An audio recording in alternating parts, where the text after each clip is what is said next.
오늘 우리에게 주신 하나님 은혜의 말씀은 성경 전체 말씀을 통틀어서 이렇게 짧은 말씀으로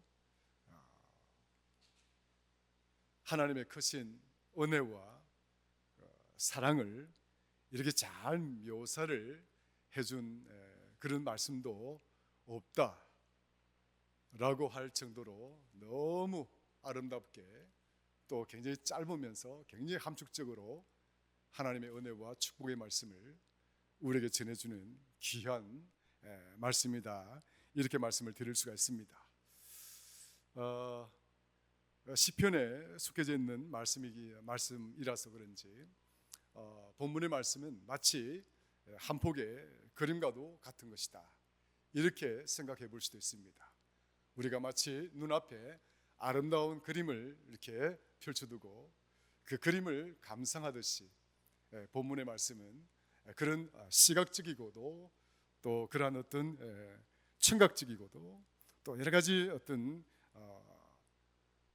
의미가 함축되어져 있는, 또 어떤 의미에서 보면 도덕적 가치와 윤리적 가치가 마치 한 불판에 이렇게 예쁘게 피어나 있는 꽃처럼 이렇게 드러나는 그런 정말 아름다운 시로 말씀이 구성되어져 있다, 이렇게 말씀을 드릴 수가 있겠습니다. 따라서 오늘 이 본문의 말씀들을 중심으로 해서 한 세 가지 정도로 이 말씀 속에서 피어나는 하나님의 은혜의 향기를 한 세 가지 정도로 우리가 한번 맡아보고자 합니다. 그래서 제목을 함께 누리는 은혜의 향기라고 하는 제목으로 오늘 본문 말씀을 통해서 은혜를 받고자 합니다. 첫 번째는 1절입니다. 1절의 말씀 우리 같이 한번 읽어볼까요? 시작. 보라, 형제가 연합하여 동거함이 어찌 그리 선하고 아름다운고. 보라, 형제가 연합하여 동거하는 모습이 어찌 그리 아름다운고, 어찌 그리 선하고 아름다운고. 그래서 형제들이 연합한다라고 하는 것, 이것은 바로 우리 교회 공동체, 성도들의 공동체를 말하는 것입니다. 좀 더 확대를 하면 하나님의 택하심과 부르심을 받은 모든 하나님의 선택된 그 백성들을 일컬어서 우리는 한 형제들이라고 말을 할 수가 있습니다. 하나님의 부르심과 택하심을 받은 모든 형제들은 한 형제요, 한 자매요, 한 가족과도 같아라고 하는 그런 의미를 이야기를 하고 있는 것이죠. 여기서 연합한다라고 하는 이 단어는 영어로 말하는 유니티, 하나로, 일체로, 하나로 다양한 것들이, 또 다양한 모습들이, 또 다양한 존재들이 뭉쳐져서 함께해서 하나를 이룬다, 그런 의미를 갖고 있습니다. 그러니까 다양한 것들, 다양한 사람들, 다양한 모습들, 다양한 가치들, 그런 것들이 뭉쳐져서 하나로 이룬다라고 했을 때에 그것이 얼마나 어렵겠습니까? 쉽지가 않는 것이죠. 그러나 하나님의 택하심과 부르심을 받은 하나님의 존귀한 성도들은 하나님의 그 부르심 안에서 아무리 우리가 다르고, 우리가 아무리 다양한 가치를 가지고 있고, 또 우리가 아무리 다른 상황과 조건 속에 살아가고 있다 하더라도 우리는 하나가 될 수 있다라는 사실을 이야기를 해주고 있는 것입니다. 믿으시기를 축원합니다. 우리는 하나님 안에서 하나가 될 수 있음을 믿습니다. 우리는 예수 그리스도 안에서 하나가 될 수 있음을 믿습니다. 그래서 we are the one in God, we are the one in Jesus.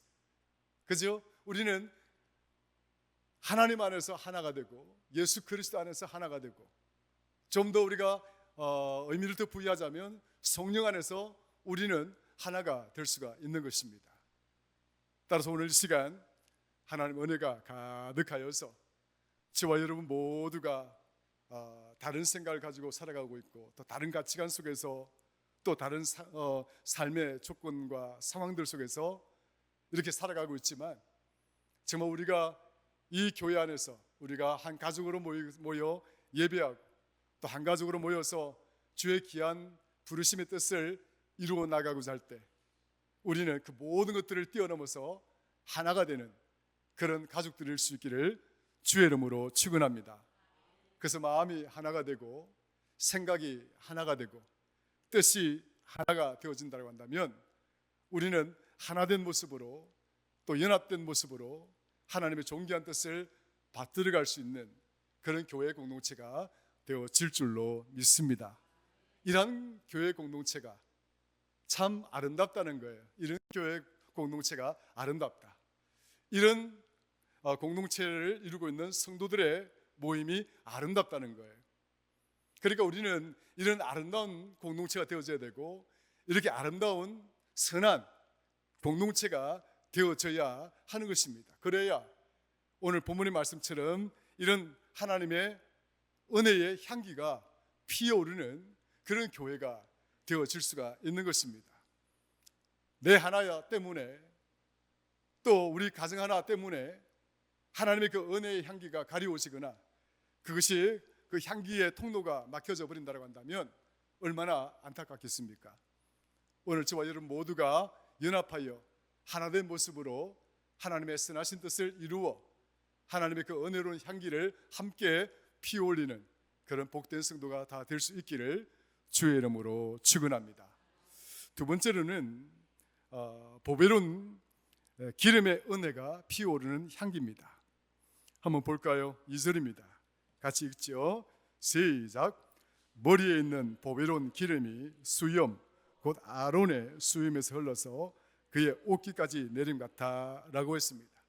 여기서 이 보배로운 기름 아론의 수염을 타고 내려서 옷깃까지 쭉 내려졌다라고 이야기를 합니다. 이 시인이 본문 2절의 이 말씀을 어디에서 착안을 했느냐 유추를 해보면 출애굽기 30장에 나오는 아론이 기름 부음을 받을 때에 그 아론이 하나님의 택함을 받아서 하나님의 존귀한 제사장이 되는 그런 상황을 지금 본문은 지금 내면적으로 담고 있는 것입니다. 그러니까 이 아론이 이제 그 모세가 기름 부음을 받음으로써 모세로 말미암아 기름 부음을 받음으로써 이제 이 아론은 그 하나님 택한 모든 백성들 중에서도 가장 구별되고 또 구별된 존재로서 하나님 뜻을 전달하는 그런 존귀한 자가 되어졌다라고 하는 것을 의미하는 것입니다. 대제사장이 되었다는 거죠. 그런데 이 아론이 대제사장이 되어졌다라고 하는 이 의미는 뭐냐면 하나님과 하나님 택한 백성들 간에 뭐예요? 소통의 중개자가 되어졌다라고 하는 것을 의미하는 것입니다. 그러니까 다시 말하면 하나님은 이 아론을 통해서 말씀으로 임재하시고 또 그 말씀으로 임재한 그 임재를 받은 그 아론은 이 백성들에게 하나님의 말씀을 선포함으로써 이 모든 백성들에게 하나님의 임재를 선포하는 것과도 같은 것이죠. 이것이 구약적인 하나님의 임재의 모습인 것입니다. 그러나 오늘날 신약에 와서 하나님의 임재의 모습은 누군가를 거치지 아니하죠. 이제는 아론이 기름 부음을 받아서 우리에게 이렇게 다시 은혜를 하나님의 말씀을 선포해주는 그런 중간자가 필요가 없는 것입니다. 이제 우리는 예수 그리스도 안에서 유일하게 이제 우리는 누구의 도움 없이도 하나님의 임재를 경험할 수 있고 그 하나님의 임재하시는 그 기름 부으심을 우리 모두가 다 누릴 수 있다는 사실을 믿으시기를 주의 이름으로 축원합니다. 그러니까 오늘 본문 말씀을 통해서 우리가 보면 하나님의 귀한 공동체, 그러니까 하나님 안에서 하나 되고 예수 그리스도 안에서 하나 되고 주의 성령 안에서 하나 되고 말씀 안에서 하나 된 이 연합된 복된 아름답고 선한 공동체는 또한 어떤 향기를 피워 올리느냐 하면 아론이 기름 부음을 받았다. 하나님께서 임재하는 이 엄청난 축복의 은혜를 받았던 것처럼 우리 모두가 하나님의 임재하는 그런 축복의 향기가 피어오르는 공동체가 될 수 있다는 것을 이야기해 주고 있는 것입니다. 사랑하는 성도 여러분, 오늘 저와 여러분 모두가 오늘 하나님의 기름 부으심 있기를 주의 이름으로 축원합니다. 하나님의 기름 부으심이라고 하는 것이 결국 우리는 다양한 의미에서 그 의미를 쓸 수가 있습니다. 성령이 내 안에 내주하심과 그리고 하나님이 내 안에 내주하심과 또 이제 예수 그리스도의 은혜가 내 안에 내주하심과 이런 것들 전부 다 하나님의 기름 부으심이 포함하고 있는 굉장히 그러한 은혜의 모습인 것입니다. 그래서 우리 모두는 하나님의 기름 부으심을 받은 존귀한 축복의 존재임을 믿으시기를 주의 이름으로 축원합니다. 그 하나님의 임재의 축복, 그 하나님의 임재의 은혜가 우리 안에 머리끝에서부터 옷깃을 타고 내린다. 그래 발끝까지 흘러내리는 이 아름다운 공동체, 이런 가족들이 얼마나 아름답고 얼마나 선하고 얼마나 축복의 공동체인가 하는 것을 시인은 두 번째로 노래를 해주고 있는 것이죠. 하나님의 임재의 엄청난 은혜의 향기가 피어오르는 공동체. 세 번째는 오늘 본문의 말씀 3절입니다. 같이 읽죠. 시작. 헐몬의 이슬이 시온의 산들의 내림 같도다. 거기서 여호와께서 복을 명령하시나니 곧 영생이로다. 아멘. 헐몬산이란 이스라엘이 가장 귀하게 여기는 산입니다. 이 헐몬산은 이스라엘의 북쪽 레바논과 경계 지점에 있는 산입니다. 그 북쪽 경계산이에요. 우리나라가 중국과 경계선 상에 있는 산이 어떤 산입니까? 백두산이죠. 백두산인데 그와 마찬가지로 이스라엘도 레바논과 그 경계를 두고 서 있는 산이 헐몬산이라고 있습니다. 헬몬산이라고 이야기하기도 하고 헐몬산이라고 이야기하기도 합니다. 이 헐몬산은 높이가 2814m. 그런데 우리 백두산은 이 헐몬산보다 70m가 더 아래입니다. 그 70m 정도 더 아래니까 이 백두산은 어느 정도 높이인가 하니까 2744m. 중국에서 재미는 2746m 뭐 이렇게 이야기를 합니다만은 어쨌거나 이 헐몬산은 대한민국의 백두산보다 70m나 더 높은 그런 산입니다. 그런데 그 산은 1년 내내 눈이 녹아져 있고 눈이 얼음이 얼려져 있는 그런 산이죠. 그러다 보니 이 헐몬산에서는 그 헐몬산 꼭대기에서 흘러내리는 물이 끊어지질 않습니다. 그리고 그 헐몬산에서 내린 이슬방울들이 물이 되고 그 물들이 계속 흘러내려서 그 헐몬산 밑으로, 그러니까 이스라엘 땅으로 흘러내리는 그 밑에는 여러 샘들이 있습니다. 바로 바니아스 샘이라고 하는 샘도 있고 단 샘도 있고 하스바니 강을 이루는 하스바니 샘도 있고 그 옆에 훌라 습지라고 하는 그런 습지도 형성되어 있고, 그러니까 이스라엘 북쪽에 가면 이런 바니아스 샘, 그 다음에 또 뭡니까 단 샘, 하스바니 샘 뭐 이런 등등 이 어떤 샘이 만들어져 있는 거예요. 그것이 결국 뭐냐면 시온입니다. 한 강을 이루는 시온이 되는 거죠. 그러니까 요단강의 시온이 어디냐? 요단강의 시온은 바로 바니아스 샘물입니다. 이 바니아스에서 물이 쭉쭉쭉 흘러서 단샘과 연결되어지고 이 단샘과 연결되어진 이 물들이 쭉 흘러내서 요단강을 만들고, 이 요단강을 만드는 이 샘이 어디로 쭉 흘러가느냐면 물들이 어디로 흘러가느냐면 갈릴리로 흘러들어가서 이스라엘 땅의 최고의 담수 호수가 되는 것이죠. 그러니까 이 헐몬산이라고 하는 것이 이스라엘에 있어서는 얼마나 중요한 그런 상징적인 의미를 갖고 있는 산인지 모르는 것입니다. 그러므로 오늘 본문에 보니까 이 헐몬산의 이슬이 시온의 산들의 내림 같아. 시온의 산이라고 하는 것은 예루살렘이 세워져 있는 산을 말합니다. 이 예루살렘이 세워져 있는 이 산은 해발 765m 정도 되는 거죠. 그러니까 헐몬산에서 굉장히 밑에 있는 작은 높이의 산입니다. 그래서 예루살렘 산지라고 하는 것은 사실 그렇게 높지 않아요. 1000m 미치기 때문에 765, 600m에서 한 765 정도 근간을 이루고 있는 언덕바지 정도 되는 그 정도 산인 거예요. 그런 높지 않은 산인데 그 산, 예루살렘 산으로 이 시온에서 흘러나오는 이 생명줄기에 물이 흘러 내려간다는 거예요. 뭘까요? 이거는 물이라고 하는 것은 굉장히 중요한 상징적인 의미가 있는 거죠. 이건 생명입니다. 물은 생명을 상징하는 의미를 갖고 있는 거죠. 그래 이스라엘 이 헐몬산에서 흘러내리는 이 생명의 이 은혜, 결국 이 헐몬산에서 흘러내리는 이 생명의 은혜라고 하는 것은 헐몬산에서 오는 것이 아니라 누구로부터 오는 것이라고요? 하나님으로부터 오는 것입니다. 하나님으로부터 오는 것인데, 그 하나님으로부터 오는 이 생명의 은혜를 이스라엘 땅에 가장 먼저 받는 곳이 어디냐? 헐몬산이라고 하는 것이죠. 가장 높은 그 헐몬산에서 하나님의 생명의 은혜가 거기서 흘러넘쳐서 이스라엘 전역, 시온산에 있는 예루살렘을 거쳐서 이스라엘 전역에 있는 하나님의 택한 백성들 위로, 백성들의 삶의 터전으로 이 생수가 흘러들어간다라고 하는 것을 이야기하고 있는 거죠. 시인은 그걸 노래하면서 우리에게 뭘 이야기하느냐? 하나님의 생명의 은혜가 하나님 택한 백성들의 삶의 터전, 그리고 이 공동체 안에 충만하게 흘러내리고 있는 이 모습을 이야기를 하고 있는 것입니다. 이것이 은혜이고 이것이 하나님의 축복인 줄로 믿으시기를 주의 이름으로 축원합니다. 그러니까 본문은 얼마나 하나님의 은혜가 가득하고 하나님 축복이 가득한 그런 말씀인지 모르는 것이에요. 예수님도 이 가이사라 센터가 있는 그곳에서 제자들을 불러 모으고 이 제자들에게 이야기합니다.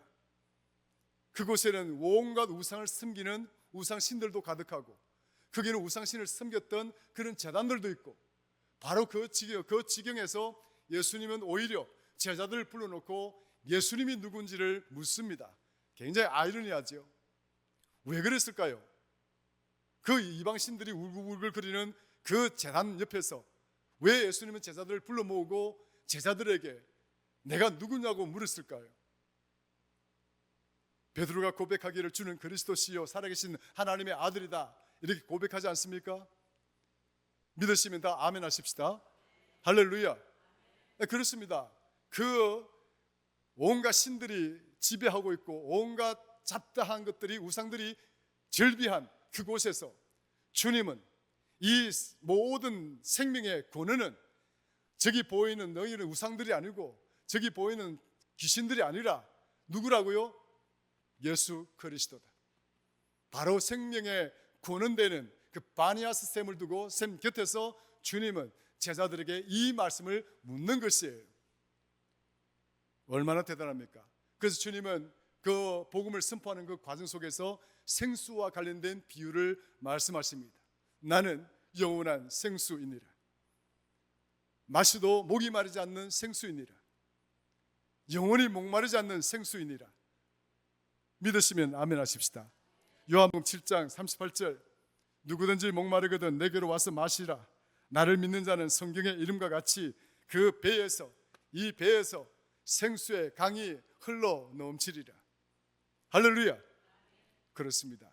하나님께서 바로 이러한 생명의 은혜를 지금 우리에게 베풀어 주신 이 놀라운 축복에 대해서 시인은 이 짧은 이 문구들을 통해서 지금 세 가지의 큰 은혜를, 그리고 세 가지의 큰 축복을 마치 꽃에서 향기가 피어오르듯이 우리에게 전하고 있는 것입니다. 말씀을 정리하고 마치죠. 첫 번째 피어오르는 하나님의 은혜와 축복의 향기는 하나님 택한 모든 백성들은 서로 연합하여 아름다운 하나의 일체된 공동체를 이룬다 하는 것이 첫 번째 은혜의 향기이고, 두 번째는 아론의 수염에서 수염을 타고 내린 그 기름이 옷깃을 타고 밑으로 흘러내리듯이 하나님의 그 임재에, 하나님이 함께 하심에 그 은혜와 그 축복이 우리의 머리에서부터 우리의 발끝까지, 아니 우리의 삶의 터전 가운데로 충만하게 흘러내리는 그 축복의 향기, 그 은혜의 향기를 두 번째로 전해주고 있고, 세 번째는 생명의 향기입니다. 그러니까 그리스도 안에 있고 하나님 안에 있고 하나님 택함 받은 모든 백성들은 다시는 죽지 아니하는, 다시는 목마르지 아니하는 영원한 생명을 소유한 이 엄청난 축복을 가진 그런 존재들임을 오늘 말씀을 통해서 우리에게 깨우쳐주고 있는 것입니다. 영원한 생명의 향기가 피어오르는 공동체, 얼마나 축복입니까? 오늘 우리 여기서 예배하는 저와 여러분 모두는 바로 이러한 하나님의 은혜의 향기가 가득하고 또 이 향기가 피어오르는 그런 축복의 성도임을 믿으시고 또 자부심을 가지고 긍지를 가지고 이 믿음으로 어디서 언제 무엇을 하든지 승리하고도 남음 있는 그런 축복의 승도가 되기를 주의 이름으로 축원합니다. 하나님 아버지 고맙고 감사합니다. 오늘 우리에게 주신 말씀을 붙들고 우리에게 주어진 이 인생의 삶의 여정에서 넉넉하게 승리하고도 남음 있는 우리 성도들로 축복하여 주시며 함께하여 주시옵기를 간절히 바라옵고 원합니다. 남아있는 우리 여름 수양의 모든 일정 마치는 순간까지 하나님이 함께하시고 하나님께서 동행하시고 하나님 은혜 가운데 아무 탈 없이 기쁨과 즐거움이 가득한 행복한 오늘 하루가 되게 하여 주옵소서. 예수님의 이름으로 기도드리옵나이다. 아멘.